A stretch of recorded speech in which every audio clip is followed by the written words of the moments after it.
are people better or worse than they were 6 months ago? I would say it's a continuation of the same. And so are people worse? Yeah, I would say people are worse off because of the longevity of the war and how it weighs on people. So maybe not in terms of the attacks are still consistently the same across cities, hitting into different places that maybe never been hit before, and then in places that are regularly targeted, and again, the people who live on the front line. But it's the weight of the war over the period of time is what makes it more difficult for people between now and 6 months ago. Yeah, if you speak about electricity and water and heat situation, overall it's stable in comparison to winter, when we had all the attacks on the power plants and all that. But the major dam that was bombed obviously caused a lot of damage.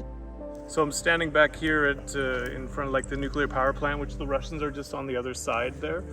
And when they blew up the Kakhovka dam, this is actually the other part of the Dnipro, which there's still some water that's in it. But you can see how dry it is. The city of Nikopol doesn't have clean water. They have to have it trucked in. And Russians continue to hit the areas where they're trying to repair the pumps for the city and the distribution points too. We were just talking with some people who had this morning, the homes were bombed just in front of them. So they continually are being shelled each and every day, but they're still here. They're still persevering through it. But this is such a contrast when I was here each other time where this was full of water, and now it's quite a bit of dry land here. So John and Nadia in Nikopol, you can share a little bit about how much water they're allowed to use per day. They're trying to fix and bring some water from other places, but the drinking water I believe it's still 5 liters a day. That's not very much of water at all. I was just talking with you a few minutes ago how even our last distribution, we brought food supplies, and this one lady who's been a refugee since 2014 was talking, and I just asked her, is this hamper gonna provide any help, or it's not even that big and stuff, and you've been refugee so long. And she said, we actually have to pay a certain amount at the places we're staying, for each bed you have to pay.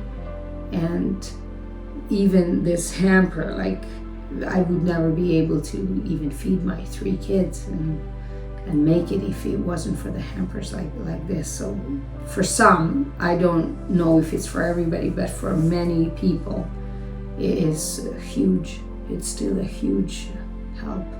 What is the need right now? And we've discussed that at length, and I think, again, as we mentioned before, as you continue to have the length of the war weighing down people, and a lot of the workers who are providing for so many people, they're the ones that need to be refreshed and rejuvenated and encouraged, because you physically cannot stay underneath that pressure for that entire time. It's just impossible to do. And so encouraging those partners to continue to reach other people who have been under incredible difficulties throughout the war. That's one of the largest needs right now. In addition to going to some of the areas that are maybe not so much provided for, smaller communities, communities closer to the Russian border, some communities that are closer to the front lines that not a lot of major organizations are going to. And so it's picking different areas that are of need, which is still there.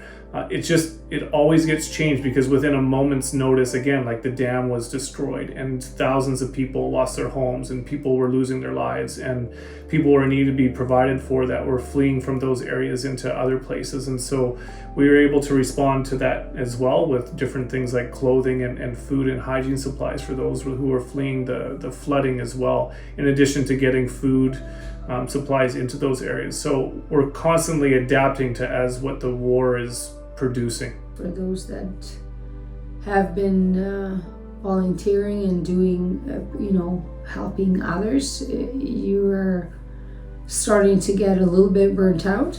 And I speak for pretty much everyone that have been going at it for the last year and a half. So we are no different, or I am no different. I'm starting to feel a little bit of burnt out, and would be grateful to have you pray for rejuvenation of energy and strength and just emotional, spiritual, mental, physical support, encouragement. That would be mine for sure. Yeah, I just think it takes a toll. So when you say family or even partners, it takes a toll on everyone depending on where they have in terms of like kids going to school, as September's just around the corner to start up again, and the regular attacks on the country have not lessened, and we're anticipating again a very difficult winter, and so it depends on where you're at in like with your family and what your needs are. But it's grinding and rejuvenation. How do you do that in amongst the war? It can be really difficult, but that's why we're also trying to provide this place here for those to be able to get some rest, because we don't fear rocket attacks where we're at. So but it weighs on you. You don't have that stability underneath you to continue to build off of. It's almost like it's like you're living your life responding instead of being able to actually plan for the future, and how much that affects different parts of the family that are different ages. So those who are graduating or going into middle school or who are looking to get a job, there's just not a whole lot of foundation and stability for people, because you just don't know what's going to happen from one moment to the next. Mm-hmm.